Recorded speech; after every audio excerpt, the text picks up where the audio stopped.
This is the Nomad Futurist podcast, a podcast about the evolution of technology, society, and transformation. Connect with us, share your thoughts with us at nomadfuturist.com. Let's get this started. Here are Phil and Nabeel. Hello. Welcome to Nomad Futurist. This is your co-host Nabeel Mahmood, currently out of San Francisco, California. This is your co-host, Philip Copeland from Montclair, New Jersey. And I'm Rob Shanahan from Venice Beach, California. Rob, thank you very much for taking the time to join us today. Great to have you on our platform. You and I met at a conference, and that's where we struck the conversation. You've got a phenomenal story, and I wanted to bring this forward to our audience. So could you tell our audience just at a very high level of who Rob Shanahan is? I'm pretty sure they're going to be Googling, and with that hair and, and the glasses, that stands out by itself. Well, I hope they Google because my website will tell them all they need to know about me. I'm a rock and roll photographer, also a drummer. I've been doing both since I was a teenager. Actually, I started drumming when I was 10, photography when I was about 13, and just fell in love with both and needed to find a way to make that my living. And I did that. Outstanding. Well, there is a lot we're going to dig into. Rob Shanahan, the Beatles, so on and so forth. And there is a lot to talk about. Rob and I had the opportunity of meeting up at one of the technology conferences where Rob was one of the keynote speakers. Rob, how did you get involved in the technology market segment? Yeah, that's just one of those amazing things that happens when the old story is you never know what's going to happen. Just be prepared. Preparation meets opportunity. We talk about all those things. Well, I'm living proof that actually can happen. It just so happens I met who turned out to be one of my dearest friends at a dinner party here in LA. One of the top country artists, Phil Vassar, was in town, and I've had shot his record covers and done a lot of work with him, and we became good friends. Anyway, at a dinner party in Los Angeles, he was playing in town, and his neighbor from Nashville was with him, and that was John DeLozier, who was at the time VP with CenturyLink, and he was floored about my history. He's like, okay, Phil tells me he worked with Van Halen and Motley Crue and the Stones, and he just started asking me a million questions about my work history. And he's like, all right, you have to tell your story to my group. I'm going to hire you for a keynote. And people say a lot of things that may or may not be true, but John DeLozier pulled through, and next thing I'm speaking to a room full of his people, 1,000 people in San Diego, doing my very first corporate keynote. I did not know how it was going to go. I had prepared a slideshow and kind of knew how it was going to unfold. I know the story. I didn't know how it would resonate, and apparently it went really well. It was actually a life-changing moment. I realized telling the story on stage and sharing the photos and bringing people along on the ride was extremely rewarding for me and for the company. And that was it. That was the start of my keynote experience. We started getting the word out, and I've done a handful since, and I look forward to doing a handful more. Well, that's very humble of you to say a handful. Rob Shanahan, ladies and gentlemen, is everywhere. Plus, we are long hair brothers as well. I've got rock and roll look going on. I do feel like the odd man out. Nothing is different between the three of us. I can't tell which one doesn't belong. So, Rob, could you share that journey that you shared on your first keynote? Yeah, well, it's just telling my story, and which is really a young kid from Minnesota, following his dreams and his passion. I packed up a van that I bought from a high school teacher. My brother and I, my brother's 4 years younger than I, so he just got out of high school, 1988. I was just getting out of Minnesota State University, where I was studying finance and accounting, which I know is blowing everyone's minds right now. Rob Shanahan, accountant. Yeah, well, that would have happened if I stayed in Minnesota. I saw the writing on the walls, so my brother and I jumped in the van with drum kit and my camera gear, and we pointed the van west and didn't stop. Got to Los Angeles. I did not know a soul. We had less than $300 in our pocket, and I just found a way to make it happen. Just started hustling. Let's talk about talk about hustling. It's like the West has always been, we had the gold rush, we've got the data rush, and talk about hustling. Was that inbred? Was that just being hungry? Was that you were running out of money? What? Well, it was all those things. There was hunger is one of those, but thank God there's orange trees everywhere. So we ate a lot of oranges, and it was just really what it was for me. The driving force was, okay, look, you have one opportunity. This is your chance to really make a difference, to really create a life that you want to live. And I was confident in my drumming and my photography. I knew I could compete. And the underlying thing probably was the fear of going back home and listening to all my friends, the people that I grew up with say, well, we knew you could give it a shot, but welcome home, or at least you tried. That was one of the motivating factors. Look, I'm not going home until something big happens. Fast forward 20 years later, check this out. I'll just jump forward a little bit. 20 years later, when I was on tour with Ringo Starr, the Beatle, he played in a casino about 20 miles from my hometown. And there's about 40 folks from my hometown, including all of my family, my best friends, and my high school music teacher, the guy who taught me how to play drums, all in the audience, seeing me. I ended up playing a couple songs with the band. Ringo was up front singing, and I'm drumming with Ringo Starr and Edgar Winter and Billy Squire. And it was an amazing all-star band. And I think I blew some Minnesota minds that night. Oh, that's amazing. How did you get on board with Ringo Starr? I met Ringo through Sheila E., my lovely, lovely dear friend, Prince's drummer back in the 80s and 90s. In fact, my hometown is 18 miles from Paisley Park. So mid-80s, Sheila E. and Prince were huge in Minnesota. And I knew all about her. I had a poster of her in my college dorm room. Just an amazing drummer, really awesome girl. And I ended up meeting her in Los Angeles eventually through my client, Paiste Cymbals, which is one of the world's largest cymbal manufacturing companies based in Switzerland. And I met them through a mutual friend who needed a headshot. This is back when I was doing 1 million headshots for every actor and musician, real estate agent in Los Angeles. That's where I really got my feet planted in LA. This one drummer that I befriended, Scott Crago, needed a headshot. He ended up becoming Stevie Nicks' drummer, and then Don Henley and the Eagles drummer. He's been touring with the Eagles for 28 years now. He's the guy that plays drums when Don Henley goes up front with the acoustic guitar to sing. Anyway, that drummer that's playing the drums with the Eagles was one of my first friends in Venice Beach. I used to go see him every Sunday night play in a local dive bar on the beach, playing cover tunes, and great guy, great drummer. We became fast friends. Anyway, he introduced me to Paiste Cymbals, who then asked, hey, we have a huge roster of drummers. You want to start shooting our drummers? And that to me was the golden ticket. Photography, drums, combining my two loves.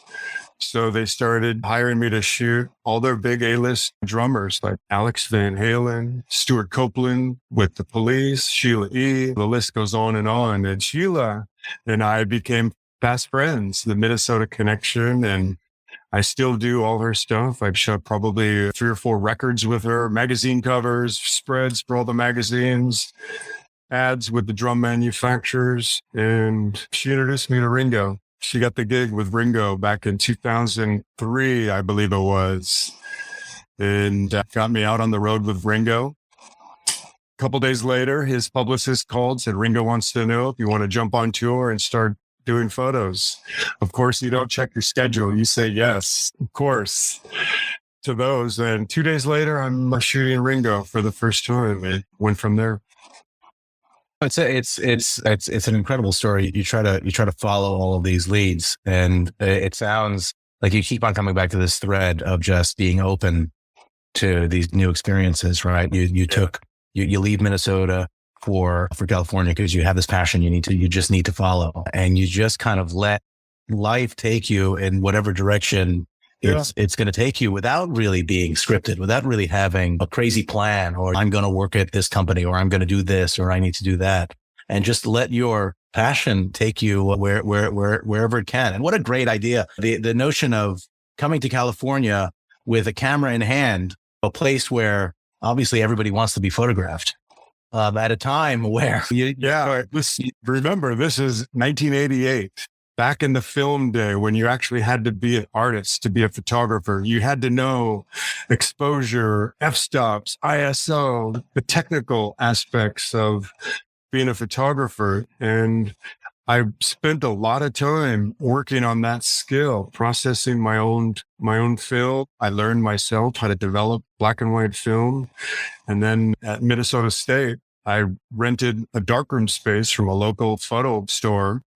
And I would spend days in there. I would go in 8 a.m. I would come out. It would be dark outside, just working on mastering one print, one image. And my love of photography was born in Minnesota, as was my love of drumming. And I decided to try a different city, a different state where magic can happen. It's the land of dreams and opportunity. Los Angeles. You should start doing keynotes for like the California Chamber of Commerce. I would be totally open. Look, how much of your success do you think comes from that being in the right place at the right time? The fact that it was 88, the fact that things were accessible, and people are just, it seems to me like now everyone is so on edge. Everyone is so reserved. You can't really kind of as easily get into these little cliques and communities because everyone is almost skeptical of a newcomer coming in. How much of it do you think was that, and how much of it was maybe not that, and just your kind of attitude as take me how I am? Yeah, that's a good point. I'm a pretty open book. I am who I am, and be yourself. Everyone else is taken. All the sayings. I think when you I have a good friend, an actress who I'm not going to name. She always tells me, I walk into a room with my heart first. I've always done that. Heart first. I'm very open. I love people. I love photographing people. I love connecting with people. And in the 80s, late 88, when I arrived, you had to get out and meet people on the street, in the clubs, in the music stores. And that's where I made all my connections and where I started really finding out who I was and finding out my place in Los Angeles. Los Angeles, it's a very cutthroat place. And you might have heard a lot of no's. Or, Rob, why do you want to befriend me? It's probably you just want to befriend me because you want to use or leverage this relationship to get to the next level. How did you get past that to find real relationships?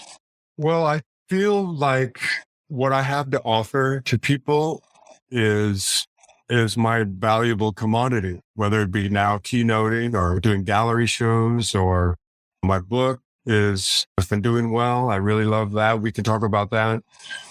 But on a personal level, bringing value to any human being is a great quality to have, whether it be a good friend like you and I, how we met and we instantly connected and here we are.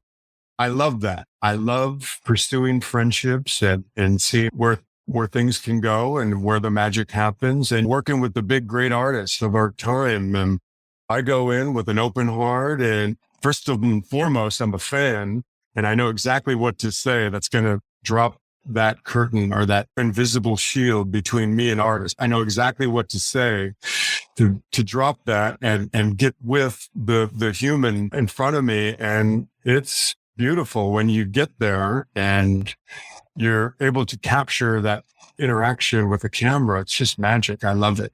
I've been working on that my whole life. I hone that skill and it's a skill that I use every day. Do you think so let's fast forward to the keynote thing for a second. I think artists in general are looked at as fairly reserved people that don't necessarily like to be vulnerable outside of their art. Yeah. And keynoting, you're telling your story you are being vulnerable with an audience. You're telling them all the ups and I'm sure some downs along the way. Is that something that came natural to you? That notion of communicating in that way with an audience, public speaking, things like that? Well, the first one I did for CenturyLink mind you, I had never done one before. I had speech class in high school and I've done plays and I'm a musician. I've been on stage my whole life and I do gallery shows. And when my book came out in 2011, I've done the talk shows, radio. So I've done that. But to walk out on stage with 1,000 people staring at you is, it can go one way or the other in a hurry. And I wasn't sure how it was going to go, as I mentioned earlier. So I just laid it all out there. And one good thing to do to really drop that curtain or that invisible shield between you and the audience is bring you to them. Instead of being up there like, oh yeah, I'm so cool. I shoot all the great rock stars and aren't I wonderful?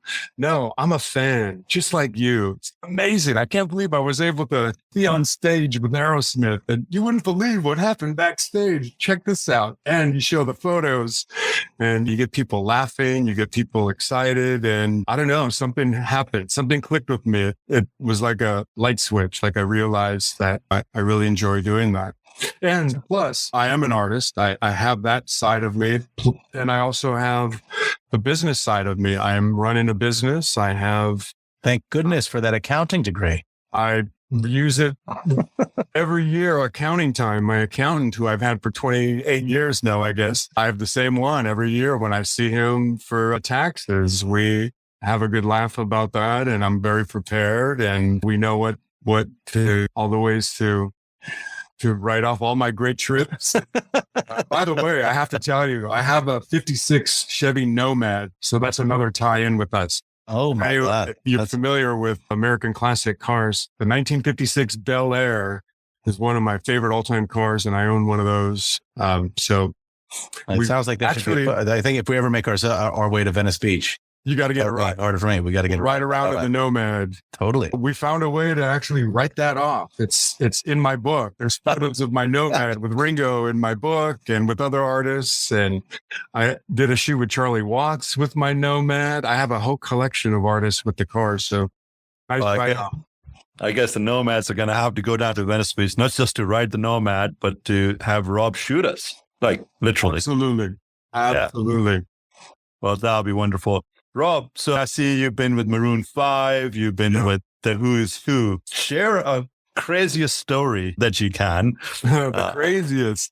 I get asked that all the time. I don't spill the beans, but I will tell you some really great experiences. For me, probably the most exciting and coolest thing was getting to know Charlie Watts, the beloved Rolling Stones drummer that passed away just 1 year ago. Getting to know and work with him was really special, really, really cool. My first shoot with him was 1996. And it just kind of developed from there. And then to be invited by Charlie to attend Stones rehearsals, like when they're in LA rehearsing, I'm sitting there on a couch behind Charlie's drum kit, watching the Rolling Stones in like the smallish rehearsal studio in LA, or a sound check on stage with the band or doing photos of the shows. Just really exciting, really cool. There's nothing like seeing the most amazing band, the Rolling Stones, seeing that machine behind the curtain. It's been really, really great. And of course, Ringo, spending all that time with him. And I've done 3 or 4 of his record covers and tour books. My wife's a graphic designer. So we produce his tour books and bunch of other artists. And I guess getting back to your question, all right, crazy. Steven Tyler, you want to know one story. So years ago, I was out on the road with Ringo and I got a call from Aerosmith management. They wanted me to come out, do some work. I had to say no. I was on tour with Ringo.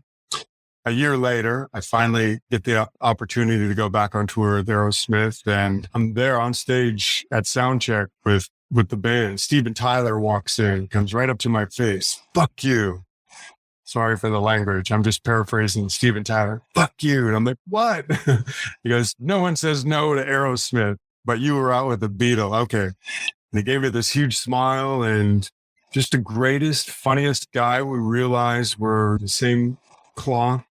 2 teenagers stuck in these grown man bodies and love music, and we love everything about music. And it was a really great experience. And Aerosmith was super cool. And Steven Tyler said, look, man, we want you to do your thing on stage, anywhere you want to go during the show. So I took full advantage of that. And being on stage with that band is amazing. Just incredible. You mentioned your book a couple of times, so I'd be remiss if I didn't pry into that a little bit. Give us a little background on the book. What's it about? What inspired you to write it? Yeah, 2011, my first coffee table photo book was published, a collection of my rock and roll photos called Volume 1 with foreword by Ringo Starr. Getting Ringo to write the foreword to my book was incredible. And when I first announced the release of the book, I'm sure I blew a lot of Minnesota minds with the fact that I was able to move to LA in a van and eventually have a Beatle write the foreword to my book. But still, saying that right now, still a lot of excitement. So we released the book. We had a really awesome party in Los Angeles. We took over the House of Blues, and I got Autism Speaks involved. I'm big with doing charity events, and I loved having a charity tie-in, and we raised a ton of money for them. And Guess Jeans was one of the sponsors, as was Yamaha. And we put together an amazing all-star band. We had Sarah McLachlan, Tony Braxton. I had Sinbad MC. Even Ed Asner showed up. We had a bunch of celebrities in town walk the red carpet, and it was just such a fun event. And a bunch of my Minnesota friends came in, all my family, and it was so much fun. And the book has been doing amazing. It's still selling after it's been 11, 12 years. And I'm happy to say, I know everyone keeps asking me, Volume 2, when's Volume 2? Well, check this out. Oh my God, are we going to get we're breaking news. You're saying it here first. I'm giving you guys a news exclusive. We got the exclusive. Oh my God, breaking news. The Star Volume 2. Holy, that's going to be a huge coffee table. Well, it all starts with the little thumbnails. You print them out small and you lay them on a big board, and then you start moving them. It's like a puzzle, finding the two photos that come together or the double spreads. And it's part of the journey. I love it. Once we start, the old saying, once you start, you're almost done. And I've been shooting nonstop since the first book came out. So I have a ton of inventory and even photos from before Volume 1 that did not make it into Volume 1. Some archival stuff that I love will make it to Volume 2. So anyway, it's a fun journey. I love it, going through and pulling out the photos and editing and deciding what goes where. It's a cool project. Yeah. And thank you for my copy. It's on my coffee table in my room. You're welcome. All right. So last time when we met, I was in Vegas. Yeah. At another technology conference, and we kind of sort of kicked out around the conversation about NFTs and your involvement in NFTs. How's that going? Well, as we know, the NFT market kind of took a big downturn. So we cooled our heels on it, but there's something interesting that we haven't touched on. So when I landed in LA, shooting music and actors, that was my love and my passion. But before that, I actually got a contract from the NFL and Major League Baseball, shooting pro sports. And it's kind of a long story how that all happened, but it started with my love of the Minnesota Vikings. I'm a huge football fan.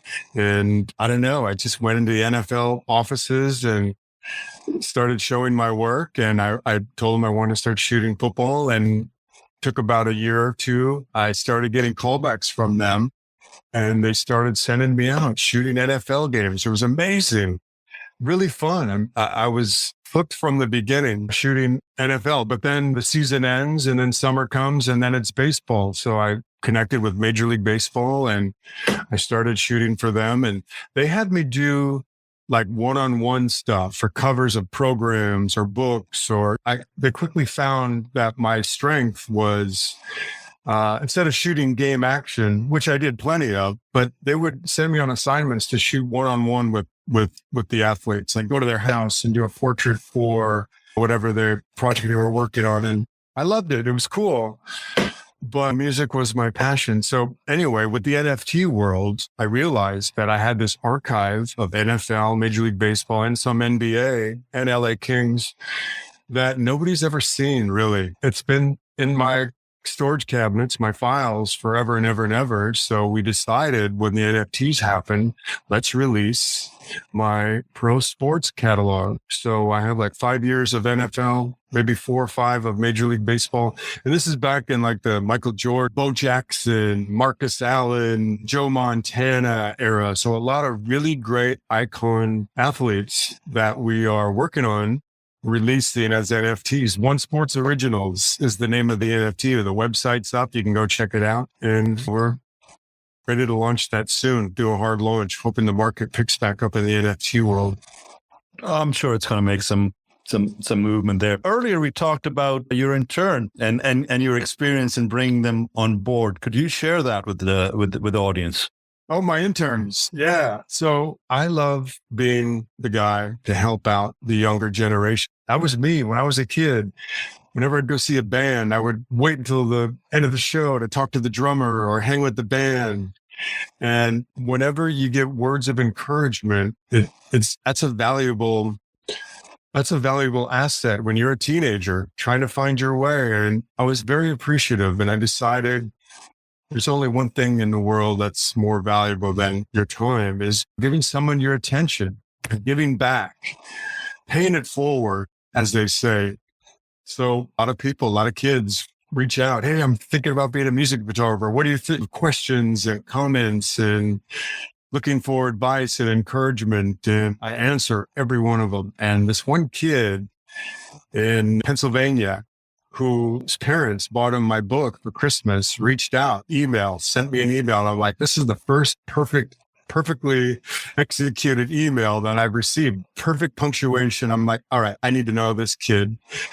15-year-old kid from small town Pennsylvania, into music like I was. And I just kind of took him under my wing. Fast forward, he's now been my full-time assistant.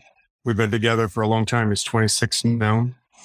And he knows my brand. He knows my world, my socials. So we do a lot of things together. And every photo shoot I can get him on, he's in. And the funny thing is, he's a huge Beatle fan, and I was able to introduce him to Ringo Starr, which totally blew his freaking mind. And it just goes back to finding doors to knock on. And I was that kid. I would knock on a lot of doors and to find my way, keep knocking and find the right path. So for those kids that are falling asleep in their English classes and middle school and elementary school and high school, just recognize that the way you get the foot in the door with someone like a Rob Shanahan, punctuation is key. Very important. Very, very important. Commas, colons, semicolons, the whole lot of them. Oh yeah. I was a big reader in high school. Still, I love reading and I know how important it is. It doesn't sound that way when I talk sometimes because I'm still deep down a musician and I'm a beach guy in Venice Beach. So sometimes that slips out, but I appreciate a well-written letter or a well-written email. So very important. Oh, that's outstanding. Rob, where we hit it off was when I shared about our journey here with Nomad Futurist and what our goals are, and encouraging the younger generation with education, tools, and resources, and trying to bridge this digital divide that we have created. Based on your experience and your trials and tribulation, it's absolutely a phenomenal journey that you have shared with us. What are some of the core lessons, if you were to summarize, what are some of the core lessons that you have learned that have enabled you to be the brand, that have enabled you to be Rob Shanahan? Okay, good. I love this. Okay, be yourself. You can only be yourself. Stay true to your heart. Find what your passion is. These are all metaphors that we've all lived and learned our whole lives, but to really apply them on a daily basis, whether it be fitness, health, and we can talk about that. I'm a fitness junkie. I don't drink. I don't smoke. No drugs. I'm like the opposite of what you would think a rock star photographer would be. I am the healthiest I can be. I'm a vegan. I've been a member of Gold's Gym in Venice here for 29 years. And The original Gold? The original Gold. I work out and there's Arnold Schwarzenegger machine next to me. I'm telling you, I meet celebrities there. The big athletes work out there. It's a great meeting place. It's 5 minutes from my house. I've been there forever. I met my wife there. That's a beautiful story in itself. We've just celebrated our 26th anniversary in May.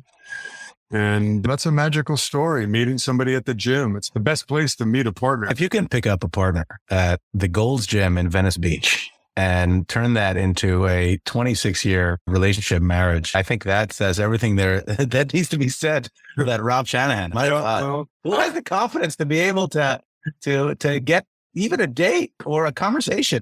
Well, I tell you, I've told you that I'm a committed guy. When I'm into something, I'm all in. It's all in. So when we met and I've thought, this girl is really awesome. This could be the right girl. I jumped in head first, and it's been amazing thing when you find the right person. And we have a 23-year-old daughter now, and things have been great. It's been a beautiful journey. We love to travel. And I know we talked about my travels earlier. I'd love to mention that. We found out we're great travel partners, and we just got back from our second trip to Africa, which is one of the all-time ultimate journeys of a lifetime, and to be able to do it twice and just incredible. So let's talk about that real quick. So I was able, during the COVID, when we're all sitting around trying to figure out what to do, I realized I needed to get an online gallery store going. My prints now in the galleries. When I do shows, we do book signings, whatever.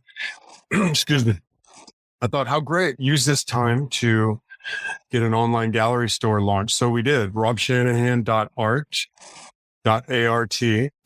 So you can go and check out my work. And it was fun to put up my Africa photos. Of course, I got all my rock and roll photos, but I included my Africa and some travel photos, and it's really amazing. And I have to imagine the fact that you put your art photos on robshanahan.art allowed you to write off your trip to Africa. Oh, yeah. This ain't a hat rack, as my neighbor Cece says.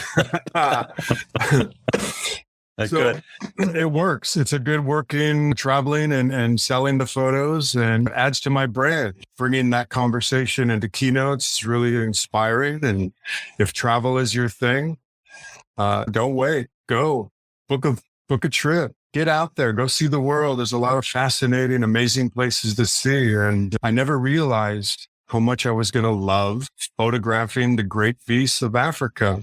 Something about it that just sparked something deep within. So I realized after volume 2, my third book, we're going to do Africa. Outstanding. Yeah. Amazing. Rob, so looking back at time, just in case if you're able to develop this time travel machine. Yeah. Wouldn't that be fun? That'd be great. Think different that you would do. You can't look back and regret. It turns out that what I did was the right thing. It worked out for a reason. So I don't want to go back and change one thing, because who knows what that butterfly effect could do. So it worked the way it worked for a reason. And I'm just going to go with that. I'm going to go with that. That is the least surprising answer I've gotten all day. Just listening to Rob Shanahan, the notion that you would change anything is nutso.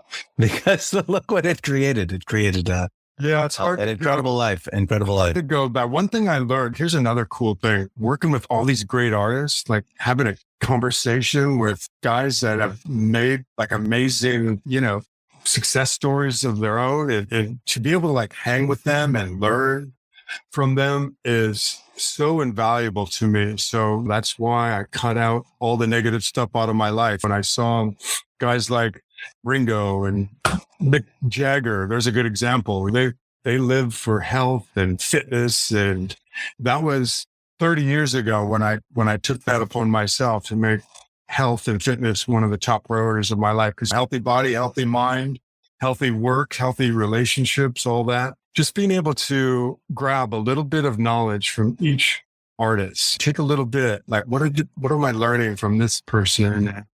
One thing that I learned from Mick Jagger, never look back. The past has happened. You can't change it. You can't alter it.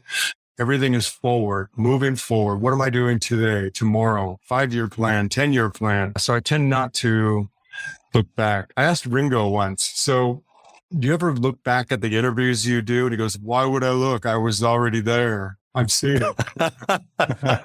And I kind of take that philosophy, never looking back. Until Nabeel creates that time machine, in which case we'll have to ask Mick and Ringo if they want to go back and check everything out. Now that might be fun to go back and maybe not get that tattoo on. Cool when I love you, Sheila. I love you, Sheila. Always. There you go. There's always one. Rob, thank you very much for taking the time to join us. Just to summarize, one of the things that I really got out of it was stay in front, stay relevant, and be yourself. Mm-hmm. Thank you for your time. I appreciate the time, guys. And man, it's just amazing to be asked to share my story, and I appreciate it. And Nabeel, I look forward to seeing you at another event soon. And Philip, maybe we'll see each other in person sometime. Absolutely. Looking forward to it. Thanks, Rob. This has been great. Nothing lasts forever. Markets will come back, currencies will rebound, businesses will go on, and we'll all move on. That could happen next week, next month, or next year. I'm confident that those who prepare rather than panic will come out of this stronger. Thank you for joining us. This has been brought to you by Nomad Futurist. Check us online at nomadfuturist.com.